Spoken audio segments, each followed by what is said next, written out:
Houve uma época em que o lápis, o caderno e a voz do professor eram as tecnologias presentes na sala de aula. Mas os tempos mudaram.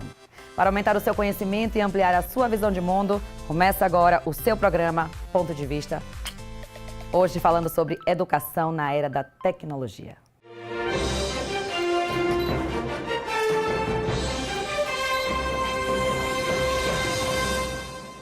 E hoje aqui no estúdio, para falar sobre educação na era tecnológica, eu recebo convidados muito especiais. Aqui comigo o Rogério Quintela, que ele é coordenador geral de articulação de projetos para a educação da Secretaria de Educação do Estado da Bahia e PhD pela University Brighton. Falei certo, Rogério? University of Brighton. Tá vendo aí? Vocês já sabem que eu não sou boa no inglês, então sempre eu peço ajuda. Vai vir mais ajuda por aí. Seja bem-vindo, viu, Rogério? Obrigado por convidar. Também aqui comigo, gente, a Miriam Teles Fon. Por favor, seu sobrenome. Howenschuld.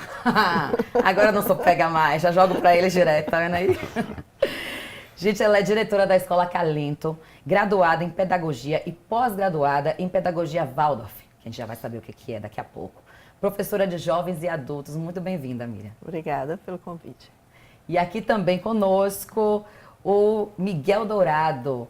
O Miguel é diretor da Escolab Boca do Rio, escola laboratório da Prefeitura de Salvador, em parceria com o Google e o Smart Lab, graduado em Pedagogia e mestre em Educação pela UFBA. Muito bem-vindo. Obrigado pelo convite. Gente, vocês já ouviram falar em nativo digital? São aquelas pessoas que nasceram de 1995 para cá, é a chamada geração Z. E o aluno multimídia, ele é um nativo digital. Vamos ver esse vídeo. Você me reconhece? Em breve serei sua nova aluna. Mas nem sempre estarei sentada em uma sala de aula. Eu não pegarei um lápis, não abrirei um livro. Você cresceu com livros.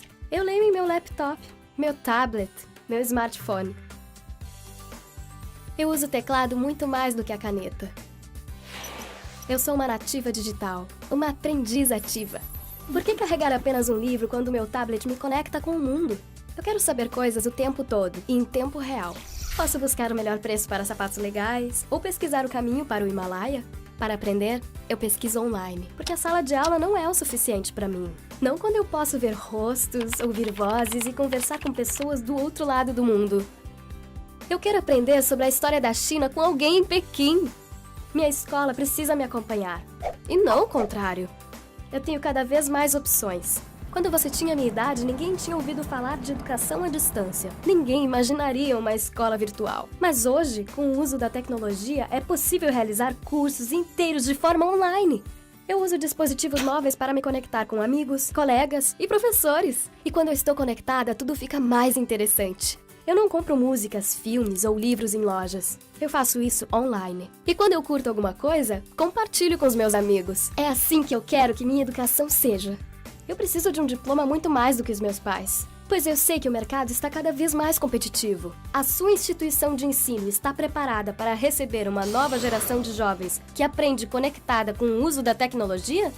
Você quer me conhecer? Em breve eu estarei mudando o mundo. Mas eu preciso de você. Se você estiver preparado, eu o encontrarei. Mas é seu desafio acompanhar o meu ritmo de aprendizado. Eu sou uma nativa digital, uma aprendiz ativa. Ouça-me, ajude-me. Juntos, podemos criar o futuro. Então, gente, esse foi o vídeo de convite do Fórum de Educação em 2012. Miguel, 2012 para 2018, com o avanço da informação, da tecnologia toda, já é uma realidade o aluno multimídia? Eu acho que o aluno multimídia, essa pergunta a gente pode separar em, digamos assim, em duas, né? Eu acho que esse jovem, essa criança multimídia é uma realidade no contexto que ele vive, por mais que ele esteja em uma comunidade carente, esse tipo de coisa, ele tem acesso a um smartphone, ele usa aquilo ali para se divertir, para se comunicar com todo mundo que ele conhece. Então essa tecnologia, essa multimídia está incorporada na vida dele. Eu não consigo separar muito quando eu olho para esse aluno, o aluno que é multimídia e o aluno que não é multimídia, mas essa criança ela é multimídia. O problema é quando a gente bota o rótulo de aluno, para que eu possa falar este aluno é multimídia, também depende de um professor que permita que ele seja multimídia na sala de aula. Então, é uma realidade hoje esse nativo digital que vai para a escola sendo um indivíduo multimídia, porque está num contexto multimídia e vive esse multimídia totalmente, essa realidade, mas quando chega à escola ele meio que clama e tem um choque na maioria das vezes, porque a maioria das escolas acabam tendo uma realidade que deixa boa parte desse universo multimídia do lado de fora da sala de aula. E aí esse aluno tem que meio que se tornar um estrangeiro na escola, porque ele tem que se adaptar a uma realidade que não é a dele, mas que é da sociedade como um todo e é do professor. Então, infelizmente, ainda não é uma realidade assim que a gente possa dizer, esse aluno multimídia. Nós temos algumas situações, algumas escolas, algumas instituições. Lá no Escolar Boca do Rio, por exemplo, nós temos muita preocupação com isso e a gente cultiva muito essa questão do aluno multimídia, do uso do celular, do uso do Instagram, do uso da impressora, de uma série de coisas, com dificuldade, mas a gente aí você tocou nesse um ponto que a nossa amiguinha digital ela coloca. Ela fala assim, minha escola precisa me acompanhar e não o contrário. E aí, Rogério, qual é a realidade hoje das escolas? Vamos focar em escola pública, né? Da escola pública baiana com relação à tecnologia. Bom, a realidade é uma, mas é uma que está mudando muito rapidamente. Então, eu já estou aqui vestido a caráter, não sei se a câmera pega aqui, o Enova Educação, vai lá pegar. Que é uma iniciativa da Secretaria de Educação de justamente mudar rapidamente essa realidade. Então, como o professor Miguel colocou, de fato, o aluno ou o estudante, ele vira um estrangeiro numa escola que não tem nenhuma conexão, porque ele já nasceu conectado. E assim, os grandes pedagogos, me parece que quase que na sua unanimidade, se não todos disseram, tenho certeza que todos sempre entenderam que a educação ela é tão mais efetiva quanto mais contextualizada ela é na vida do estudante. E o fato é que esse choque de realidades e de gerações faz com que hoje você tenha estudantes que estão muito mais preparados para a atualidade, porque já nascem nessa tecnologia, nesse contexto tecnológico do que os seus professores. E os estudantes sabem muito claramente disso. E para eles acaba se tornando uma coisa complicada, uma posição meio que de estrangeiro, né? De tentar atuar bem naquela realidade que não é a dele. Né? A dele é a tecnológica. A dele é a realidade dos telefones, dos smartphones, dos tablets, da internet. Mais para frente a gente vai chegar nessa questão os alunos geração Z e os professores geração WY, algo diferente por questão de gerações anteriores, como a gente falou que a tecnologia era do lápis e do caderno. A gente já vai chegar lá. Mas antes disso eu quero botar mais uma pimentinha aqui no assunto com a Miriam. Miriam, ela fala o seguinte, de novo a amiguinha digital, ela diz que a escola, porque o ambiente escolar, a sala de aula para mim não é o suficiente, preciso de mais. Mas necessariamente, se não ser o suficiente, seria de mais tecnologia? Eu acho que não. Eu discordo que seja tecnologia. Né? Eu acho que a criança hoje, não só a criança, qualquer ser humano hoje precisa muito mais do que só a tecnologia, seja ela lápis, computador, seja que tecnologia seja. Né? A criança precisa, principalmente a criança, precisa muito de artes, precisa muito de movimento, que é uma coisa que a tecnologia, infelizmente, não oferece muito, né? Precisa do contato com o outro, não pela tela, mas pessoalmente, visivelmente. Precisa de muito mais coisas do que, essencialmente, a tecnologia, né? Pode ir, fica à vontade. Pode continuar, Miriam, por favor. Pode falar, por favor. Não, mas é isso, em síntese é isso mesmo. Eu concordo também, e eu gostei muito quando, Miriam, você diz assim, o lápis, a caneta, porque quando a gente fala em tecnologia, às vezes, a gente tende a ser muito reducionista, né? E não está acontecendo aqui isso na nossa conversa, porque geralmente a gente usa a tecnologia como sinônimo de tecnologia digital. Né? Sim. E tecnologia é tudo que não é cultura, né? Não é cultural, a gente transforma o mundo ao nosso redor, né? E isso é uma tecnologia. Educação é uma tecnologia. A escola é um equipamento tecnológico, né? Historicamente. E uma coisa muito interessante que realmente não dá para... Às vezes a gente ouve falar de tecnologia como se a tecnologia fosse algo mágico. Que se você colocar tecnologia em qualquer contexto, você salva o mundo, salva as relações, salva as pessoas. E isso é algo tão esdrúxulo de você ouvir, é como se, né, fosse, sei lá, uma caixa de Pandora ou não, que ou aberta ou fechada salva o mundo ou acaba com o planeta, quando na verdade é algo que está presente na vida, né? Nós todos somos usuários de tecnologias, né? E a tecnologia digital é algo forte hoje na era da informação e que precisa estar nesse contexto escolar. Mas quando o Rogério falou, me lembrei de uma coisa interessante.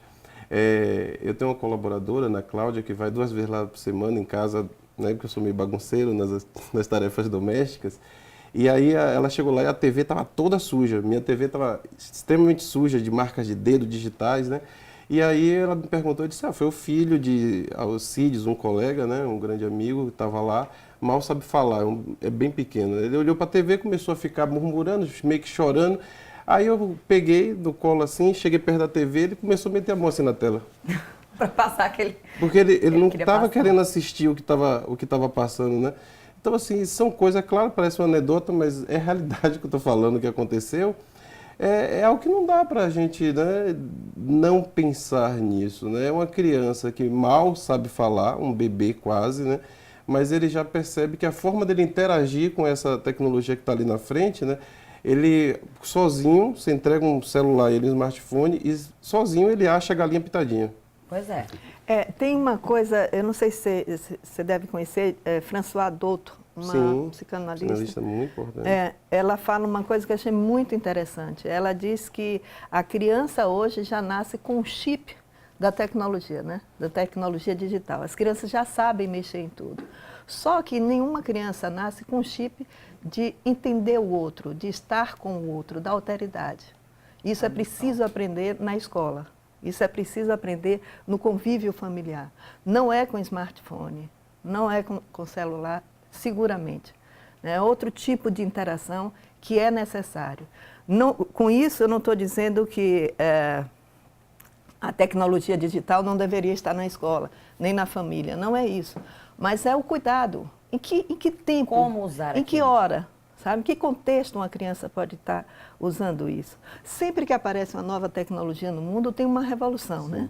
Historicamente, quando apareceu o ferro, né, quando o pobre dos índios aqui no Brasil viram o machado, entregaram todo o ouro. Né? Pegou tudo que tinha, porque o machado... Graças da relação do que tem valor, né?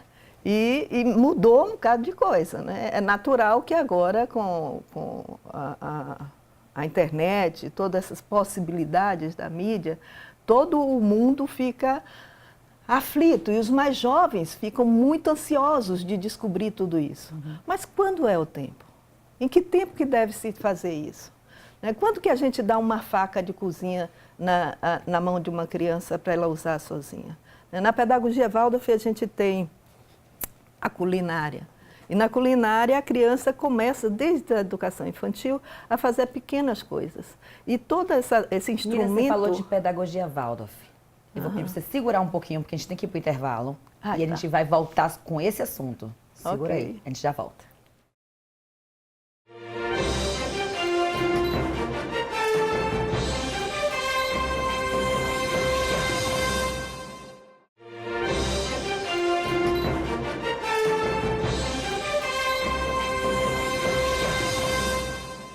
Voltamos com um ponto de vista, falando hoje, gente, sobre educação na era da tecnologia. A gente foi para o intervalo, a Miriam falava da pedagogia Waldorf. Você sabe o que é? Espera aí que tem um vídeo aqui do professor Márcio, que ele postou na internet, vai explicar um pouquinho para a gente. Bora ver. A pedagogia Waldorf é baseada nos princípios da antroposofia de Rudolf Steiner. Steiner fundou a primeira escola em 1919 na cidade de Stuttgart, Alemanha, para educar os filhos dos trabalhadores da fábrica de cigarro Waldorf Astoria, daí o nome. Todas as crianças, independente da sua condição social ou talento, recebiam a mesma instrução, o que fazia da escola uma das pioneiras da justiça social na educação. O objetivo da pedagogia Waldorf é desenvolver indivíduos livres, mas moralmente responsáveis, com elevada consciência social e capacidade criativa. Conhecimento factual, tarefas de casa e testes recebem menos atenção. Narração e experimentação são o principal método de ensino. Durante os 12 anos do currículo, os alunos aprendem matemática, literatura, história e ciências, assim como uma grande variedade de artes e habilidades manuais. Os estudantes do ensino fundamental pintam, tecem, modelam e esculpem com cera. Os mais velhos fazem padrões, livros, cerâmicas e esculturas em pedra. Todos aprendem música. Primeiro tocam flauta, depois alguns tocam instrumentos de corda e outros juntam-se ao coral. Os alunos brincam de jogos não competitivos e aprendem euritmia, praticam agricultura orgânica e aprendem 2 línguas estrangeiras, que nos primeiros anos são introduzidas através de canções, histórias narradas e conversação. Do 8º ao 12º anos, a classe inteira interpreta uma obra clássica completa que apresentam aos pais e amigos. A pedagogia Waldorf utiliza o mesmo enfoque para abordar quase todos os principais temas acadêmicos. Em vez de programas repetitivos, um tema específico como história, matemática, ciências ou até mesmo jardinagem predomina nas 2 primeiras horas da manhã, por um período de 4 a 6 semanas. Depois, um novo tema será o foco principal.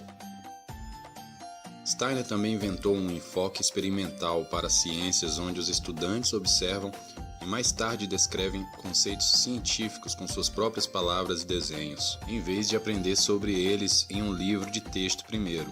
As escolas Waldorf consideram o computador útil apenas a partir da adolescência, depois que tenham dominado as formas tradicionais fundamentais de descobrimento da informação e aprendizagem. Então, Miriam, é isso mesmo? Isso aí. Ó, tem mais de 1000 escolas no mundo inteiro, né? Com a pedagogia Waldorf. Aqui, tem aqui a Acalento, tem mais alguma aqui na Bahia?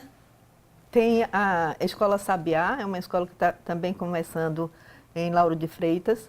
Tem uma escola que é da mesma época nossa, que é a Dendê da Serra, em Eu vi que Ilhéus. pública tem uma primeira no Nordeste, que foi em 2016, lá em Aracaju. Em Aracaju. Né? Não, mas tem uma outra no Rio em Nova Friburgo. Nova Friburgo tem. Tem No uma Nordeste, acho que tem mais 3 no sul e sudeste do país. Agora, no Nordeste, só lá em Aracaju.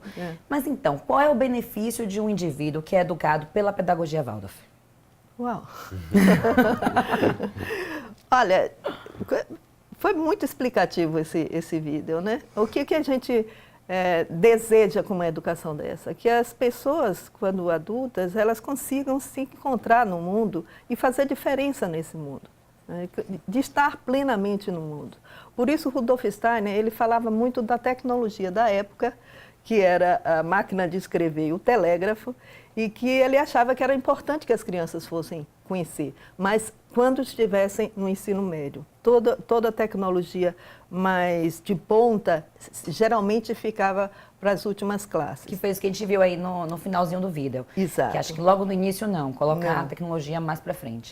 Primeiro o pensamento é a criança se apropriar das tecnologias elementares, né, as iniciais, né, e depois começar a compreender a tecnologia mais avançada e fazer uso dessa tecnologia mais avançada, inicialmente com acompanhamento, é óbvio, e depois, quando a criança que já não é criança, já é um adolescente ou um adulto, que tem capacidade de julgar e de autocontrole de quanto tempo vai ficar nessa mídia, né?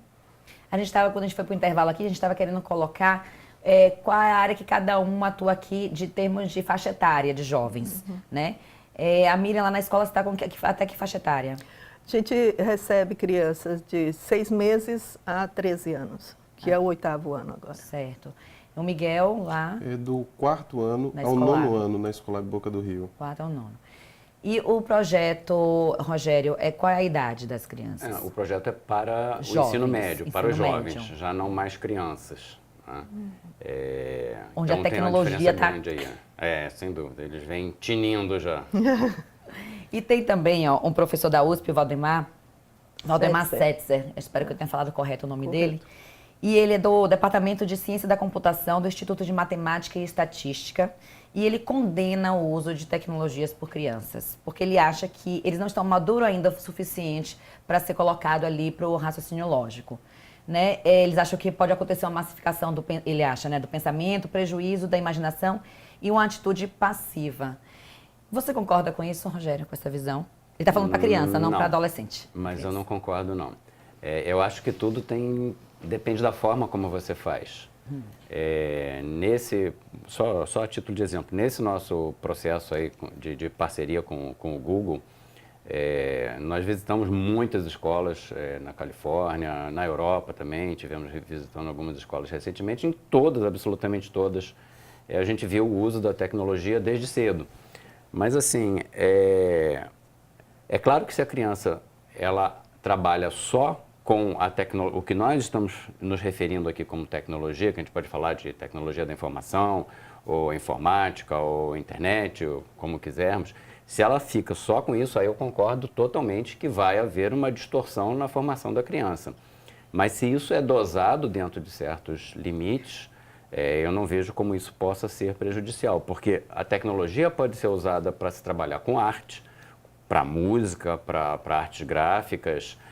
Então, eu acho que tem espaço para tudo. Só tem que ter um bom senso nisso. E até mesmo com adolescente.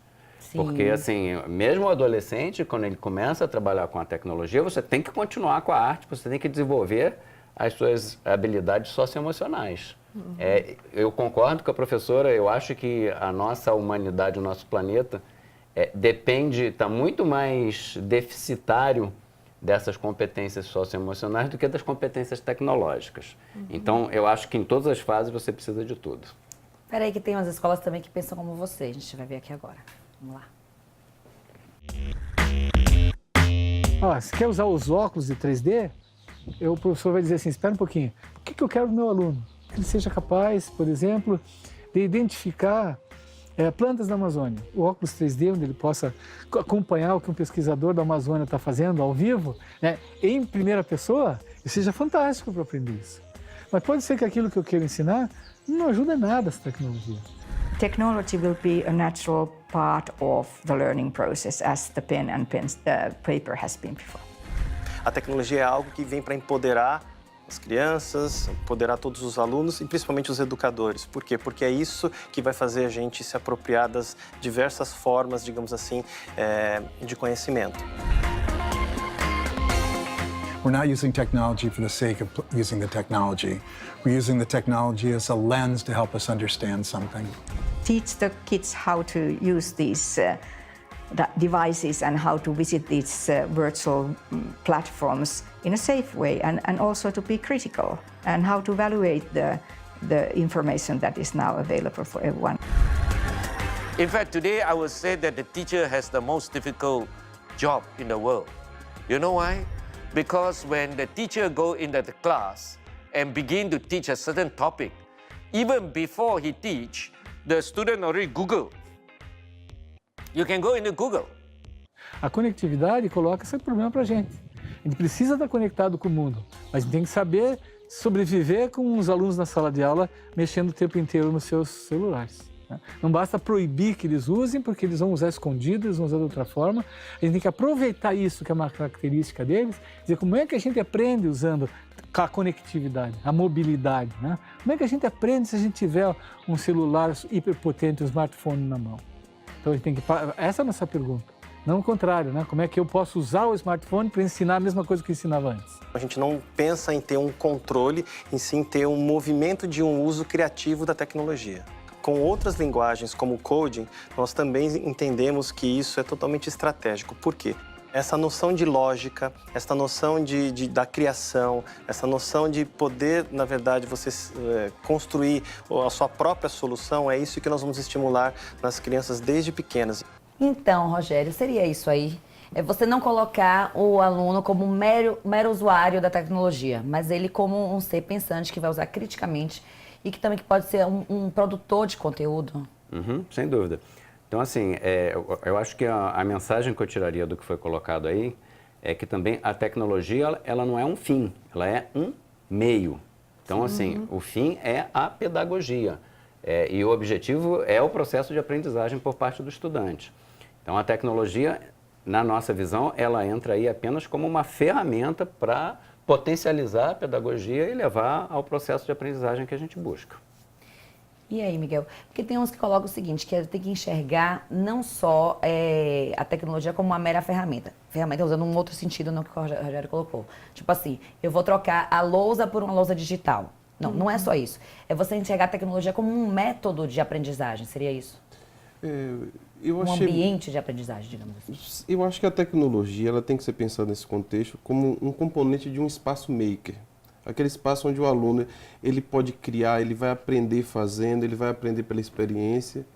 Mas algo me chama a atenção em uma série de discussões, tanto no mundo acadêmico como também na mídia, é que eu recentemente, inclusive, fiz uma matéria para uma revista de grande circulação e a pergunta foi justamente isso, sobre tecnologia, e a discussão toda era o celular, o tablet. E aí eu disse, nossa, como estamos longe, né? Porque assim, muito rapidamente, eu iniciei minha vida, na graduação eu fui estagiário, eu fui alfabetizador de adultos, dentro da obra, né? Programa SESI, era estagiário. Eu achei muito interessante que eu ganhei um sapato lindo do engenheiro, gostava muito de mim, ele era engenheiro e dono da construtora. E aí, num dia, eu brincando, eu como professor sou muito brincalhão com meus alunos, mas também muito sério, mas brincalhão, aquela coisa toda. Eu botei o sapato em cima da mesa, assim, da obra lá, e disse, gente, agora estamos todos iguais. Todos temos um sapato de proteção, eu tenho EPI agora. Aí o aluno fez assim, professor, espera aí. Foi no armário dele, pegou o sapato dele, e quando veio era um negócio feio, horrível, assim, um material, sabe? O meu dava para ir para uma balada, o dele, mal ele conseguia andar. Ele fez, não, professor, esse sapato aí é igual do dono da obra.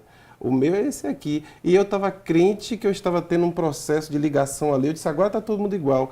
Eu acho que quando a gente fala de tecnologia, esse é um grande problema. Dependendo da geração que discute tecnologia, falar tecnologia na educação é falar do celular, é falar do tablet. Quando para essa geração a gente fala de tecnologia na educação, seria algo que vai além. É a questão do uso da realidade aumentada, é a questão do uso dos nanos, sabe? Hoje você já tem como usar nanomoduladores, você está falando de coisas muito mais além do que o celular. Eu acho que, não que, mas assim, um celular, um tablet, uma coisa às vezes entra pela dificuldade metodológica de conter o aluno. Sim. Na sala, no uso dessa tecnologia. Mas, por exemplo, lá na Escolab hoje, nós temos um problema que é a questão da modelagem 3D. Então, a gente tem mais... O celular é permitido, é incentivado que o aluno leve seu celular. Mas a modelagem 3D e a interface da modelagem 3D com a microrobótica, com a robótica, é um problema maior. Porque quando o menino começa a ter aula daquilo ali, ele não quer ter mais nada. Ele, quando começa com aquilo ali, ele se deslumbra total, porque essa coisa da internet... Rapidamente, para o pessoal entender que a gente tem que ir para um outro intervalo, mas rapidinho. O que é a modelagem 3D? Sim, por exemplo, de uma forma bem prática, né? A gente estava falando com os pais, né? Fizemos reuniões que a gente usa muito essa questão da comunicação com os pais, a gente estava falando, hoje você imprime comida, hoje você imprime casa, hoje você imprime órgão, tudo numa impressora 3D. Lá nós temos uma impressora 3D normal, que trabalha imprimindo, mas não imprime comida, nada disso. Então, quando a gente está falando de modelagem 3D, por exemplo, a gente vai tratar de um conceito de física sobre resistência, atrito. Você tem alunos que, em conjunto, eles vão projetar, com a ajuda do professor, por exemplo, uma ponte em escala bem menor, mas que contemple todas essas propriedades. Então, ele vai ter que pensar na ponte, ele vai criar aquilo, vai quebrar, ele vai testar de novo, vai fazer uma série de coisas. Então, os alunos... Ano passado, a turma de experimentação científica, todos ao final do ano, fizeram o seu próprio aplicativo mobile. Então, eles fizeram programas para festa, questões de saúde. Quando ele começa a entender essa coisa, que vai para o lance da modelagem, que é você criar um modelo na sua cabeça, transferir para o computador e imprimir um boneco, uma squeeze, uma capa de celular que você pensou e fez, eles enlouquecem com isso. Maria. Então, com essa loucura toda, a gente vai para o intervalo. Daqui a pouco a gente volta falando mais de tecnologia na era... falando de educação na era da tecnologia. Já voltamos.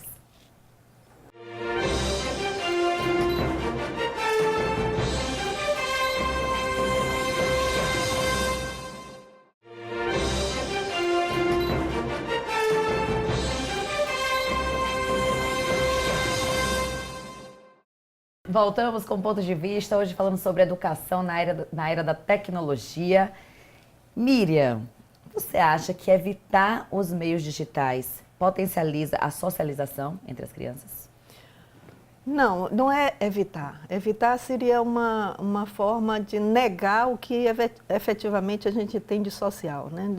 de cultura do que a gente vive. Mas é educar para usar essa tecnologia, educar para usar esse equipamento na inter-relação. Eu considero pessoalmente, em que conversar com as pessoas é muito mais saudável quando a gente olha no olho, quando a gente sente a expressão da pessoa, sente o que a pessoa ouviu ou não ouviu de fato o que a gente fala.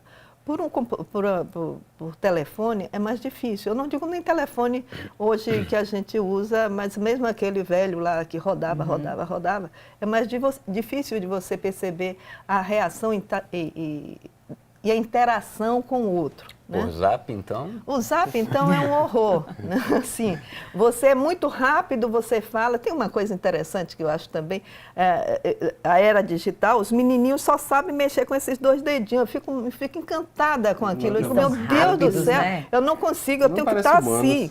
Né? Como que fica a função dos 4 dedos? Falando de Zap, me lembrou uma coisa. A linguagem do Zap é cada vez mais abreviada. Palavras enormes viram 3 consoantes. Você acha que isso pode criar uma modificação na linguagem, como do voz me ser, para vossa me ser, para você, por ser? Com certeza, com certeza. A língua portuguesa, ela mudou muito. Ela tem em todas as línguas, né? Com o passar do tempo, a gente vai mudando, vai suprimindo algumas coisas, acrescentando outras tantas. E a tecnologia, nessa fase, ela aumenta essa possibilidade. O que me impressiona são os caracteres, né? Aquelas carinhas e tal. Então, eu te amo, vira um coração lá pulsando. Né? Aí a gente volta, eu penso assim, meu Deus, será que vai voltar aquele tempo em que se botava na pedra todo o contexto do dia, né? Não era escrito, era o desenho. Era desenho. A gente volta, a gente vai perder a capacidade de ler e escrever para voltar só a desenhar. Mas é uma brincadeira, acho que não vai acontecer isso. Espero que não. O futuro. mas tem essas pequenas coisas que são perigosas. Quando o Zetzer fala da passividade, ele fala da passividade no momento em que a criança está com um computador, por exemplo. Né? Se ele está pesquisando alguma coisa, ele está corporalmente passivo. Né? Só funcionam os olhos e a cabeça para pensar, para estar. Mas o corpo, e a gente precisa do corpo, a gente precisa fazer com que essas crianças corram. O correr é vital para a estruturação. Seria aliar tanto a potencialidade que dá a tecnologia de você viajar o mundo estando ali, com o fato de você movimentar a si mesmo. Então, você vai fazer uma pesquisa sobre, sei lá, características da Mata Atlântica, e você não vai lá para o lugar da mata, você pode ir para o lugar da mata através do computador, mas olha, vamos também aqui fora e ver um pedaço da terra, de como é que é. Seria aliar as 2 coisas, né? Exatamente, exatamente. Aliar as 2 coisas para que as coisas fiquem mais reais para a criança. Né? Quando a gente entra muito no mundo virtual, porque é virtual, né? A Mata Atlântica existe de fato, mas você não está lá. Você vê através de um outro aparelho, de um outro equipamento que não são só seus olhos. Você não sente perfume, você não sente o vento, você não sente a chuva, você não sente nada. Mas você vê. É virtual. E isso se perde um pouco na capacidade do indivíduo estar no real. Sim. Entendeu? Qual é a minha reação real estando ali? Eu vou olhar pelo 3D, eu vou achar magnífico. Poxa, que legal, que bonito. Mas qual é a vibração de corpo todo? O ser humano, ele é completo. Você mexe no dedão aqui, tem um reflexo cá em cima no fio do cabelo. Sim. Tá? Quando você fica só passivo nesse sentido, de só olhando, sem estar lá, sem ter ido ver efetivamente, eu acho que tem uma perda também. Perfeito. Michele, diga-me. Pegando o gancho, nós temos algumas questões, claro que eu concordo também, mas eu chamo, não é uma discordância, mas é alongando um pouco essa discussão. Mas há alguns anos atrás nós tivemos alguns problemas, que inclusive saiu na mídia, aí, grande mídia, de pessoas que estavam tendo problemas sérios, de contusões, de inclusive morte até, porque eram pessoas sedentárias e começavam a interagir com essa nova linguagem do videogame, que envolve também o mundo virtual, mas também esse mundo real. E o cara ia lá, eu não vou falar de marcas para não, né? Mas o cara ia lá e aí eu começava a jogar tênis, fazer boxe, tudo pelo videogame, né? Porque hoje, exatamente, que você ele faz a leitura corporal, só que você é sedentário. Aí você chegava lá, ia jogar, ia fazer, tem game para tudo. Não, claro que isso não, mas assim, você tem hoje bilhões de reais que circulam no mundo do e-esporte. Né? E você tem desde o indivíduo que está jogando, como falar na linguagem da criançada, o lozinho ali, né, que está jogando, não sei se a pronúncia é correta, o League of Legends, e ele está ali com o campeonato rolando bilhões, treinando, aí tem que ir para academia, porque se ele não for para uma academia, não fortalecer os músculos, ele não consegue ter a destreza para outras coisas. Então, assim, também existe um mundo nessa tecnologia de interação hoje muito grande, que às vezes a gente não considera. Porque a gente está falando aqui de dois mundos, gente. Para entender, o Miguel é da escola, ele já é voltado totalmente à tecnologia, então você já fala da tecnologia mais avançada. É isso? Sim, que tem muita gente nessa realidade. Nesse contexto sim, mas nesse ponto nem tanto, porque hoje até em comunidades mais carentes, né, você tem um menino que ele tem um videogame que tem um leitor e ele vai brincar lá com o próprio corpo, ele vai se movimentar. Você entra, por exemplo, vai no shopping, o menino está fazendo um rolezinho, está lá na Saraiva, em uma grande livraria, que está lá exposto o videogame, ele está na frente, está brincando. Tem muita coisa com movimento. Agora, quando a professora Miriam trouxe a questão do nada substitui o estar presente ao outro, você tem cheiro, você tem feromônios, você tem disparadores neuroquímicos que são fundamentais, que isso nunca vai acontecer no momento que você está interagindo no mundo virtual.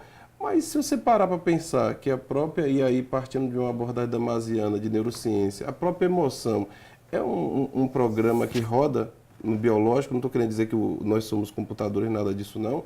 Então, tudo tem um pouco dessa holografia de virtual, né? É até uma discussão muito louca hoje, né? O que é real, o que não é. Agora, eu acho que e para aí que o professor que estiver assistindo, principalmente aquele que é mais aficionado em tecnologia, eu acho que um programa como esse é muito enriquecedor, porque nós temos que estar mais atentos, principalmente para princípios, como a pedagogia Waldorf traz, né? De não esquecer esse elemento humano, o ser humano, que hoje as pessoas vivem no mundo real. Hoje, eu não sei se a pronúncia é correta, mas você tem o Ig Life, né? Recente agora, não sei se a pronúncia é essa, de pessoas que não vivem mais. Ela vai para uma festa, ela vive para um mega show, faz de tudo para ir para aquele show, chega lá, faz um bocado de story, posta tudo no Instagram. Quando termina de fazer isso, vai embora, porque o grande porque o lance só é postar para dizer que tem uma vida. É viver o mundo virtual mais do que o real. E aí não se relaciona com as pessoas, não tem uma relação saudável em alguns casos. Então, assim, a gente precisa resgatar isso. Tecnologia, uso de tecnologia digital não significa deixar esse humano, esse holístico também fora, porque tem pessoas que fazem um discurso que parece até que se você for muito tecnológico, você está perdido no mundo, no cyberespaço. Acho que é o equilíbrio, né? É o equilíbrio, tudo na vida, né? Mas chegar a esse equilíbrio é que é preciso de uma discussão. Gente, vocês já ouviram falar em ensino híbrido? Vamos saber o que é.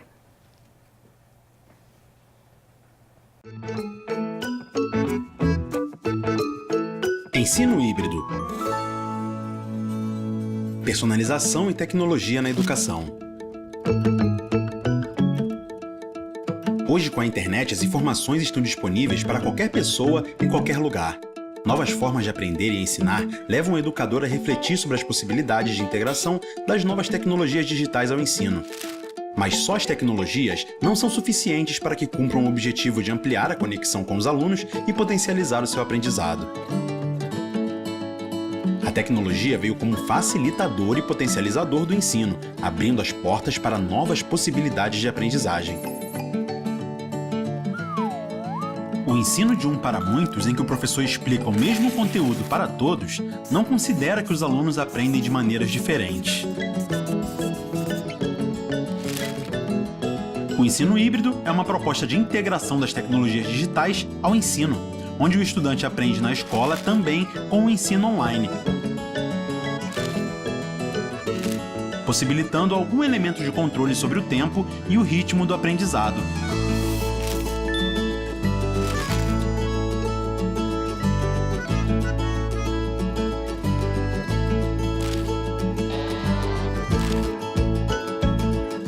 Esse modelo permite que o professor obtenha informações individualizadas sobre o desempenho dos alunos e consiga agir com maior eficiência nas necessidades de aprendizado e com maior rapidez.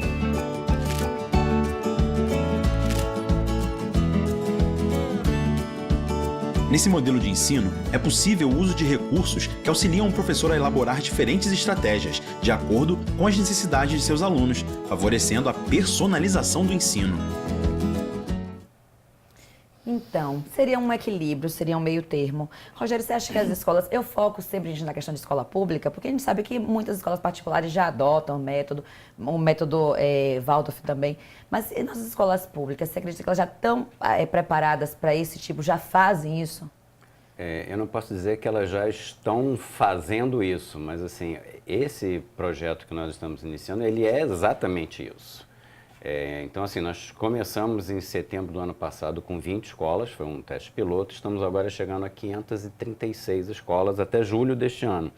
Então, assim, mas não é o uso puramente tecnológico, não é um ensino totalmente tecnológico, é sim exatamente o que foi descrito aqui, é um ensino híbrido. Eu não vejo de outra forma o que é feito na escola do professor Miguel. Acho que estamos todos falando aqui sim de ensino híbrido. Então, assim...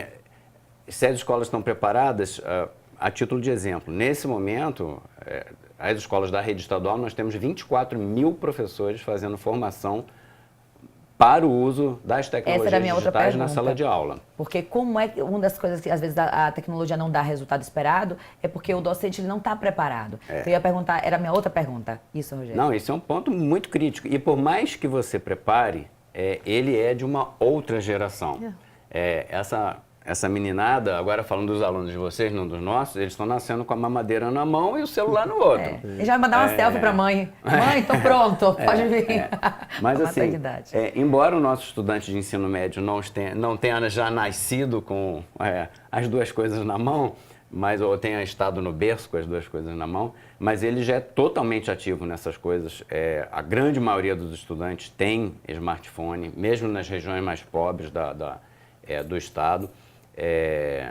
E o que a gente está buscando são formas de lidar com isso. Agora, o professor, ele é de outra geração. É um esforço muito grande porque é uma mudança de paradigma. Mas a grande sacada que a gente quer que todo mundo perceba é que isso qualifica e valoriza o trabalho do professor. Sim, sem dúvida. Porque as tarefas rotineiras do professor vão ficar muito mais fáceis. E a possibilidade dele aprender junto com estudantes ou dele trabalhar muito mais num processo de orientação, como acontece tipicamente nos cursos de mestrado, doutorado. Então, isso passa a acontecer já no ensino médio. E eu acho que a tendência é isso caminhar cada vez mais, inclusive para os outros níveis da educação. Gente, nosso tempo acabou, que o programa passa bem rápido. Sempre tem muito mais a falar, ainda mais quando o assunto é assim, gostoso como esse. Mas eu queria terminar com... Eu vou falar uma frase, eu queria que cada um de vocês completasse rapidamente com essa frase. Eu vou começar por Rogério, que já está aqui comigo. Rogério, a frase é a seguinte: a tecnologia na educação hoje, para mim, é... Tudo. Miriam. Caminho. Miguel. Uma porta aberta para diversos mundos. Muito bem, gente. Muito obrigada por terem vindo. Fico tão feliz nesse programa. Cada programa que passa, a gente aprende mais. Obrigada a vocês por compartilhar o conhecimento de vocês com a gente. Tá Obrigada bom? Também. Você continue vendo a nossa programação e nos encontramos no próximo Ponto de Vista. Até lá.